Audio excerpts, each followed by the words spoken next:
பாகற்காய் தேங்காய் தயார் செய்யும் விதம். ஃபஸ்ட்டு ஒரு பேனில் மிளகு, கடலைப்பருப்பு, காய்ந்த மிளகாய் போட்டு வறுத்து நல்ல வாசனை வந்து கலர் சேஞ்ச் ஆகியதும் பொட்டுக்கடலை, உளுந்தம்பருப்பு போட்டு கருவேப்பிலை, எள்ளு போட்டு 4 மினிட்ஸ் ஸ்லோ ஃப்ளேமில் வறுத்து மஞ்சள் தூள் போட்டு மிக்ஸி ஜாரில் மாற்றி பொடித்து வைங்க.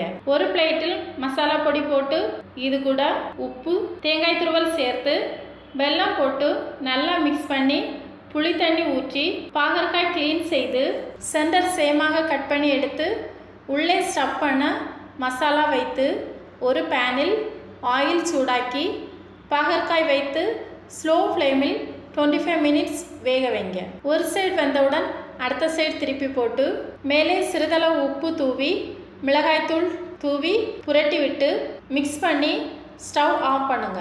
இப்போ ஸ்டஃப்டு பாகற்காய் தேங்காய் ரெடி.